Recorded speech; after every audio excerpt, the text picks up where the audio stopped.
Hello, नमस्कार, good evening, जय हिंद। कैसे हैं आप सभी बच्चे? जैसा कि आप लोगों से हमारा प्रॉमिस था कि हम वेडनेसडे से आप लोगों के लिए वीडियो लेके आ रहे हैं, तो आज वेडनेसडे है और ये है प्रस्तुत है आपके लिए पहली वीडियो। जैसा मैंने आपको इन्फॉर्मेटिव वीडियो में बताया था कि पहली वीडियो हम बड़े ही इंपॉर्टेंट टॉपिक पर लेकर के चलेंगे और उस टॉपिक का नाम बच्चे क्या है? उस टॉपिक का नाम है बच्चे टाइम एंड टेंस। हम आज जो बात करने वाले हैं वो बड़े प्यारे टॉपिक पर बात करने वाले हैं और इस टॉपिक का नाम है टाइम एंड टेंस। अगर ये टॉपिक अगर आपने नहीं किया तो आप कंपटीशन में बहुत बड़ा धोखा खाने वाले हैं। आप कंपटीशन के क्षेत्र में ना के बराबर नंबर लाने वाले हैं, यानी कि आपका सिलेक्शन नहीं होगा। टाइम एंड टेंस को समझने के लिए मेरे प्यारे बच्चे आपको समझना होगा एक बड़ा ही प्यारा सा टॉपिक। इस टॉपिक का नाम है बच्चा ऑक्सिलरी वर्ब। कौन सा? ऑक्सिलरी वर्ब इसका नाम है। अब इस ऑक्सिलरी वर्ब को हम एक दूसरे नाम से और जानते हैं। देखो बेटा, जो बातें मैं पढ़ाता जा रहा हूं उनको आप एक नोटबुक लेकर के कंप्लीटली लिखते चले जाएंगे और समझते चले जाएंगे। जो भी बात आपको समझ में नहीं आएगी वो आप मुझे कमेंट में बता सकते हैं, या आज मैं आपको अपना एक नंबर प्रोवाइड करूंगा जिस पर आप मैसेज के थ्रू भी मुझे बता सकते हैं, क्योंकि मैं आपसे दिल से जुड़ा हूं तो मुझे आपको नंबर देने में कोई प्रॉब्लम नहीं है। क्योंकि प्रॉब्लम मुझे तब होगी जब आपको प्रॉब्लम होगी। ठीक है बच्चा? तो हम बात कर रहे हैं ऑक्सिलरी वर्ब की, और ऑक्सिलरी वर्ब का ही एक दूसरा नाम है जिसको हम एक नाम से जान करके चलते हैं बच्चा, और इसका नाम है हेल्पिंग वर्ब। क्या नाम है बेटा? इसका नाम है हेल्पिंग वर्ब। अब ये हेल्पिंग वर्ब क्या होती है, पहले हम इसके बारे में थोड़ा सा डिस्कशन लेके चलेंगे कि एक्चुअली हेल्पिंग वर्ब होती क्या है। ठीक है बेटा? तो अगर मैं इस हेल्पिंग वर्ब के बारे में बात करूं तो एक छोटी सी नन्ही सी मुन्नी सी प्यारी सी बात है। क्या? हेल्पिंग वर्ब यानी कि इट हेल्प्स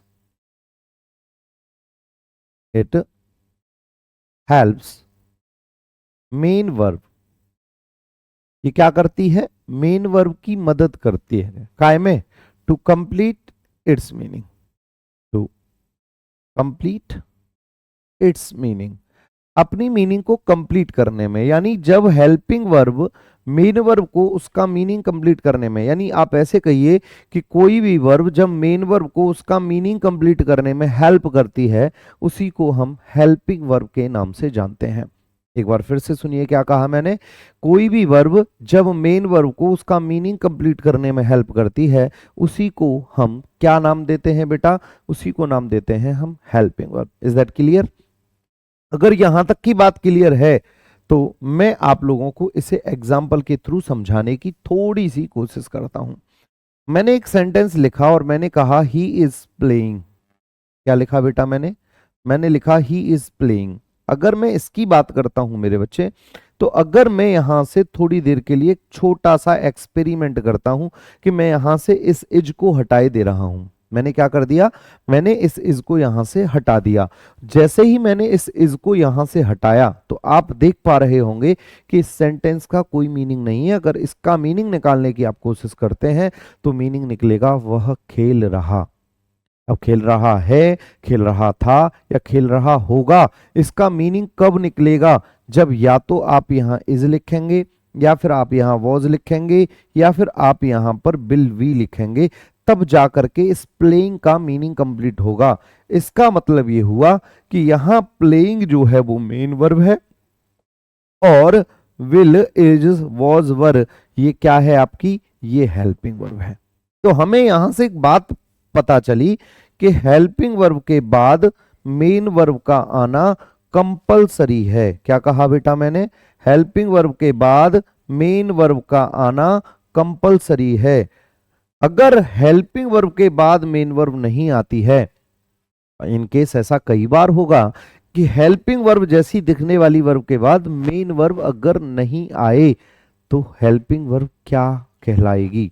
मैंने कहा, एक बार फिर से सुनिएगा कि मैंने कहा कि हेल्पिंग वर्ब के बाद, बच्चा क्या कहा मैंने?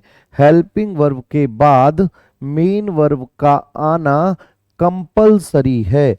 अगर हेल्पिंग वर्ब जैसी दिखने वाली वर्ब के बाद, हेल्पिंग वर्ब जैसी दिखने वाली वर्ब के बाद मेन वर्ब नहीं आता है, हेल्पिंग वर्ब जैसी दिखने वाली वर्ब के बाद मेन वर्ब नहीं आता तो ये हेल्पिंग वर्ब ही मेन वर्ब का काम करने लगती है।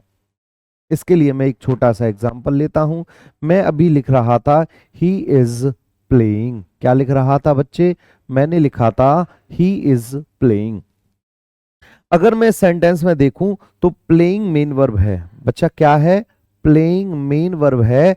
तो ये इज जो हो जाएगी वो क्या हो जाएगी मेरे बच्चे? इज जो हो जाएगी वो हेल्पिंग वर्ब हो जाएगी। इज क्या हो जाएगी?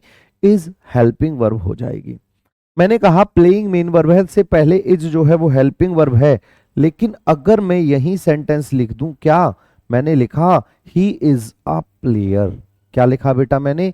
He is a player. अगर मैं इस सेंटेंस को जानने की कोशिश करूं तो यहां इज के बाद कोई भी मेन वर्ब नहीं है। इसका मतलब ये इज ही काय का फंक्शन करने लगती है? मेन वर्ब का। काय का? मेन वर्ब का। यानी हेल्पिंग वर्ब जैसी दिखने वाली वर्ब के बाद जब मेन वर्ब नहीं आएगी तो जो हेल्पिंग वर्ब जैसी दिखने वाली वर्ब है वही मेन वर्ब का काम करने लगेगी। ये छोटा सा इंट्रोडक्शन हम वर्ब के बारे में लेकर के चल रहा है। एक और एग्जांपल लिख लेते हैं आपके कहने पर। जैसा ही आपने मुझसे कहा मैं आपके लिए एक और एग्जांपल लिख लेता हूं। मैंने कहा ही डज नॉट प्ले, या मैंने कहा he does not do his work. He does not do his work.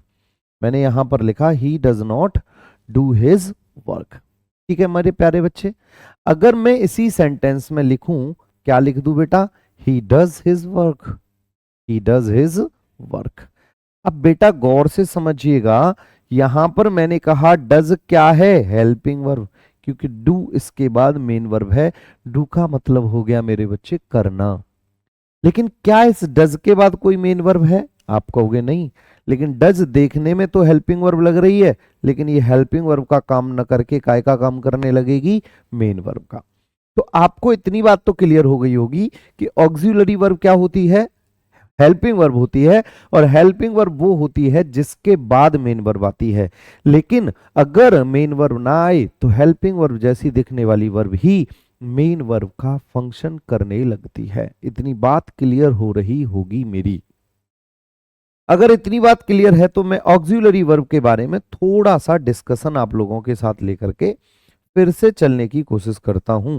मैं आप लोगों के साथ एक छोटा सा डिस्कशन फिर से लेता हूं। और वो डिस्कशन क्या है? डिस्कशन वही है जिसके बारे में हम आपको पढ़ाना चाहते हैं। क्या पढ़ाना चाहते हैं सर? Auxiliary verb. और इस ऑक्सिलरी वर्ब को अगर आपने मेरे बच्चे समझ लिया, इस ऑक्सिलरी वर्ब को अगर आपने समझ लिया तो आप ये बात बिल्कुल समझ लीजिए कि आपको टाइम एंड टेंस में कोई परेशानी होने वाली बात नहीं आएगी। आप टाइम एंड टेंस में परेशान नहीं होंगे। और टाइम एंड टेंस क्या है? जैसा कि मैंने कल भी आपको बताया, time and tense is the most important topic of the grammar for any competitive examination. किसी भी कॉम्पिटिटिव एग्जामिनेशन की बात करते हैं तो उसमें सबसे इंपॉर्टेंट टॉपिक अगर मैं कहूं तो वो टाइम एंड टेंस है। क्योंकि टाइम एंड टेंस नहीं आता तो आपको ना वॉइस आएगा, ना नरेशन आएगा, ना रीडिंग स्किल्स आएंगे। और जब रीडिंग स्किल्स नहीं आएंगे तो आपको कॉम्प्रीहेंशन करने में प्रॉब्लम जरूर आने वाली है। और कॉम्प्रीहेंशन क्या है? आज के समय में एग्जाम की जान है कॉम्प्रीहेंशन। क्योंकि PQRS यानी रीअरेंजमेंट ऑफ सेंटेंसेस उसी से आते हैं। ठीक है, तो आप लोग बिल्कुल ऐसे मन से पढ़िएगा, इस कदम से, इस तैयारी से पढ़िएगा कि ये टॉपिक ही हमें पूरी ग्रामर सिखाने वाला है। ठीक है मेरे बच्चे? ठीक है। अब देखो मैं आपके लिए जी जान लगा करके मेहनत करूंगा। अब आप करेंगे नहीं करेंगे मुझे नहीं पता। इस टॉपिक को खत्म होते ही, जैसे ही हम इस टॉपिक को खत्म करेंगे, इसके तुरंत बाद आप लोगों को क्या मिल जाएगा सर? इसका कंप्लीट PYQ का प्रैक्टिस। और पिछले 5 से 8 साल के क्वेश्चंस मैं आप लोगों को धीरे धीरे करके करा दूंगा जब तक आपका प्रीलिम्स का एग्जाम आएगा 2025। मेंस के लिए एक अच्छी प्रैक्टिस लेकर के चलेंगे। जो 2024 के मेंस की तैयारी बच्चे कर रहे हैं उनके लिए एक बेहतरीन प्रैक्टिस बैच लेकर के चलेंगे, यूट्यूब पर लेकर चलेंगे। और वोकैबुलरी उसमें ज्यादा कराएंगे क्योंकि आप देख रहे हैं एग्जाम्स में वोकैबुलरी एक अच्छे लेवल पर आ रही है। ठीक है बच्चा? ऑक्सिलरी वर्ब का आपने दूसरा नाम समझ ही लिया है। ऑक्सिलरी वर्ब का दूसरा नाम है हेल्पिंग वर्ब। ठीक है, तो हेल्पिंग वर्ब में मैं इसको कितने हिस्सों में बांट देता हूं। तो सबसे पहला जो पार्ट है इसको हम किस नाम से जान करके चलते हैं बेटा? Primary auxiliary verb. क्या? Primary auxiliary verb. Primary auxiliary verb के बाद दूसरी आती है मॉडल ऑक्सिलरी वर्ब। दूसरी कौन सी आती है? Model auxiliary verb. इसके बारे में बात करेंगे एक छोटे से ब्रेक के बाद, लेकिन पहले फिलहाल बात कर लेते हैं प्राइमरी ऑक्सिलरी वर्ब पर। किस पर बात कर लेते हैं बच्चा? प्राइमरी ऑक्सिलरी वर्ब पर बात कर लेते हैं कि आखिरकार ये प्राइमरी ऑक्सिलरी वर्ब क्या होती है।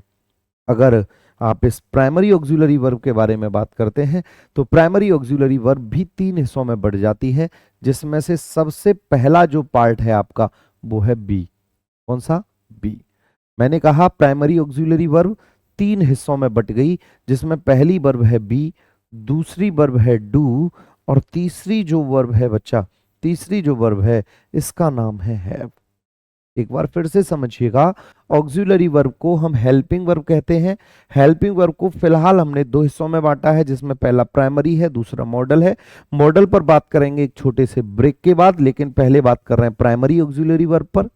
प्राइमरी ऑक्सिलरी वर्ब में आने वाली जो वर्ब्स होती हैं वो 3 होती हैं। पहली बी है, दूसरी डू है, तीसरी हैव है। इतनी बात क्लियर हो गई होगी प्यारे बच्चे। अब आपसे अगर ये पूछा जाए बच्चा कि ये बी क्या होती है, अगर आपसे क्या पूछा जाए ये बी क्या होती है, तो आपको जवाब देना होगा सर बी होती है इज, एम, आर, वॉज या फिर वर। क्या होती है? इज, एम, आर, वॉज या वर।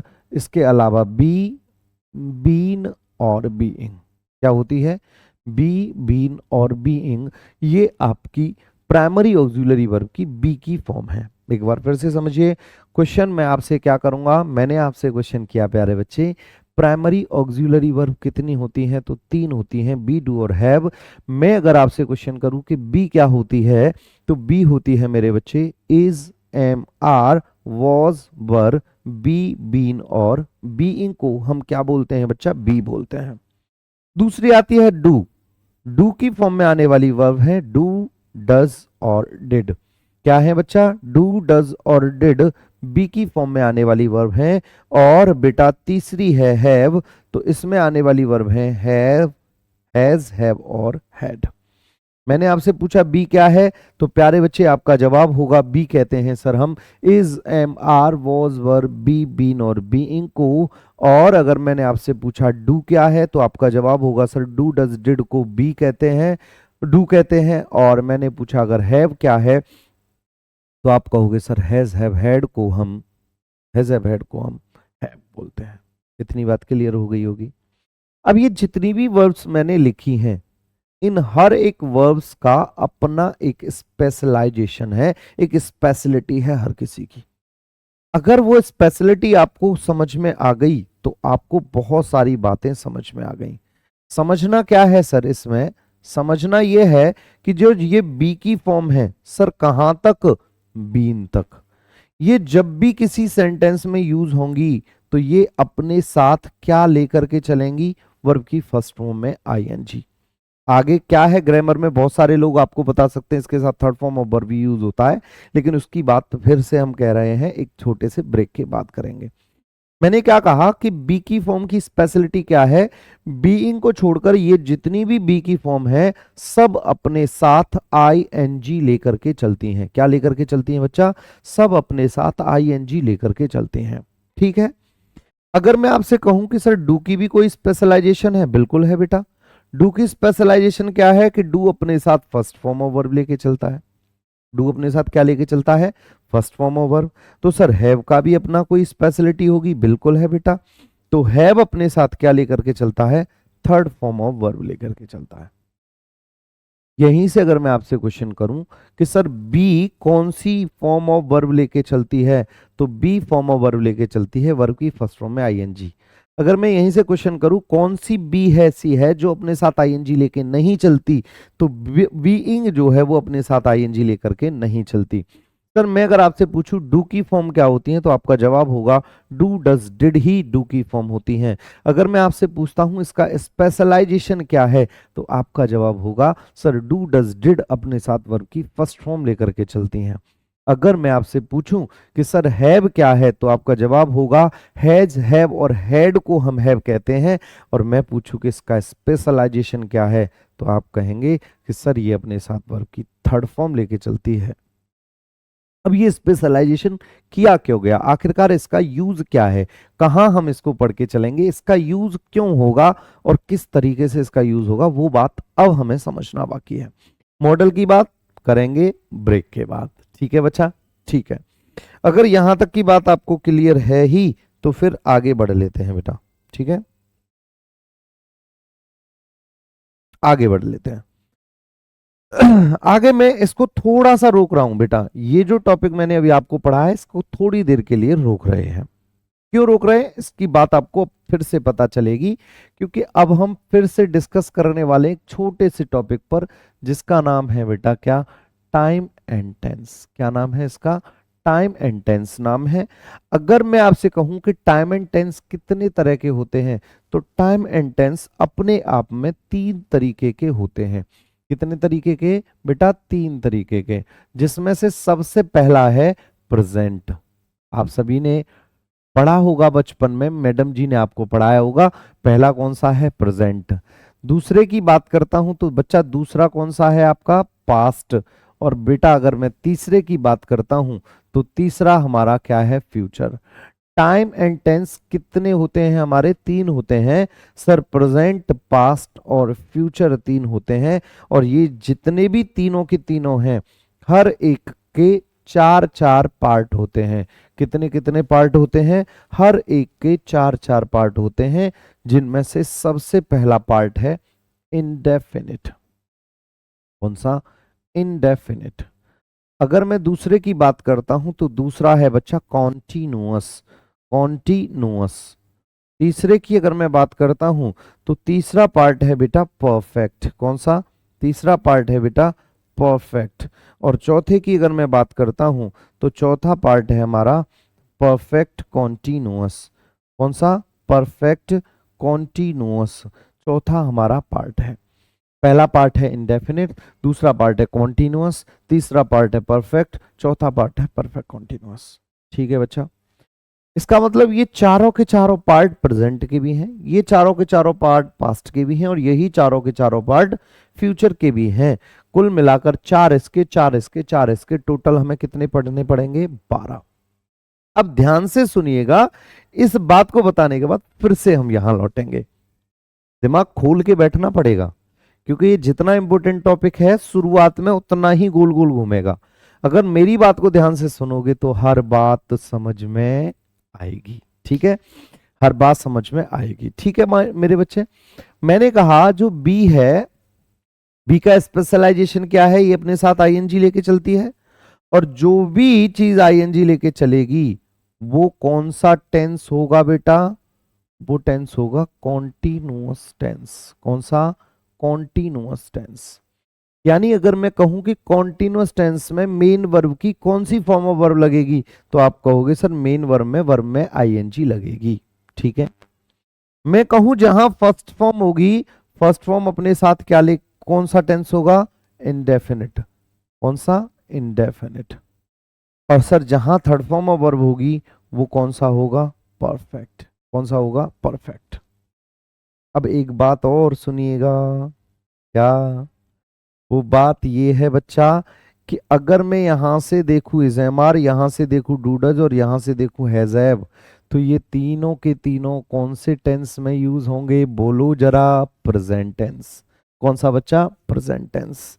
अगर मैं यहां से कहूं, अगर मैं यहां से कहता हूं क्या सर, अगर मैं यहां से कहूं कि यहां से हैड, यहां से डिड और यहां से वॉज वर, कौन से टेंस में यूज हो रहे होंगे, पास्ट। कौन सा टेंस, पास्ट। अब सुनो ध्यान से, मैंने कहा, एक बार फिर से सुनिएगा कि बी की फॉर्म अपने साथ क्या लेके चलेगी, आईएनजी। और आईएनजी कौन से टेंस में आएगी, कॉन्टिन्यूअस में। अगर मैं यहां से इज़ेमार को देखूं तो इज़ेमार प्रेजेंट है और आईएनजी देखूं तो कॉन्टिन्यूअस है। अगर मैं ये कहता हूं कि इज़ेमार के साथ वर्ब की फर्स्ट फॉर्म में आईएनजी आ रही है, तो ये कौन से टेंस के बारे में हमें बता रही होगी, ये बता रही होगी हमें प्रेजेंट कॉन्टिन्यूअस टेंस के बारे में। ये वो मेथड चल रहा है जहां से अगर बच्चा ध्यान से सुने तो कोई भी बच्चा अंग्रेजी को आसानी से सीख सकता है। और जिसके समझ में नहीं आएगी, मैं लास्ट में अपना नंबर छोड़ के जाऊंगा, आपको फेंक के व्हाट्सएप पे मैसेज डालना है। और हाँ, आपसे निवेदन है, good morning, good afternoon sir, कैसे हैं, ये मैसेजेस उस पर नहीं आने चाहिए। अगर काम के मैसेज आते हैं तो आप सभी का बहुत बहुत स्वागत है। ठीक है, मैंने कहा इज एम आर यहां से वॉजवर, इसके साथ आईएनजी लगेगी। अगर मैं कहूं वॉजवर क्या है, आप कहोगे पास्ट है, और इसके साथ आईएनजी लग रही है, कॉन्टिन्यूअस है। अगर मैं आपसे कहूं वॉजवर के साथ आईएनजी लगा दूं तो कौन सा टेंस बन जाएगा, पास्ट कॉन्टिन्यूअस। ठीक है, आगे मैंने कहा डूडज, और डूडज के साथ अगर मैं वर्ब की फर्स्ट फॉर्म लगा दूं तो वर्ब की फर्स्ट फॉर्म में इंडेफिनिट, डूडज है प्रेजेंट, प्रेजेंट इंडेफिनिट बन गया। और डिड के साथ अगर वर्ब की फर्स्ट फॉर्म लगा दूं तो ये बन गया पास्ट इंडेफिनिट। अगर मैं हैजब की बात करूं तो हैजब प्रेजेंट है, और वर्ब की थर्ड फॉर्म लगा दूं तो ये परफेक्ट है, टेंस कौन सा बन गया, प्रेजेंट परफेक्ट। और अगर मैं हेड के साथ वर्ब की थर्ड फॉर्म लगा दूं तो हेड है पास्ट, और थर्ड फॉर्म ऑफ वर्ब है परफेक्ट, तो टेंस बन गया पास्ट परफेक्ट। इतनी बात आई थिंक आपको क्लियर हो रही होगी, लेकिन कुछ क्वेश्चन मन में बने रह गए हैं। सर फ्यूचर कहाँ गया और परफेक्ट कॉन्टिन्यूअस टेंस कहाँ गया, हाँ या ना, ये डाउट है ना मन में भी। सर फ्यूचर के बारे में तो आपने कोई डिस्कशन ही नहीं किया, बिल्कुल नहीं किया। क्यों नहीं किया, क्योंकि ये जितनी भी बातें मैंने आज आपके साथ मिलकर के करी हैं ये बहुत इंपॉर्टेंट है, इनको आप एक बार आज रिवाइज करेंगे। फ्यूचर की और परफेक्ट कॉन्टिन्यूअस की बात कल के सेशन में आपके साथ मिलकर के डिस्कस करूंगा। तो आप लोगों को जुड़े रहना है मेरे साथ, यानी इंग्लिश विद कृष्णा सर के साथ।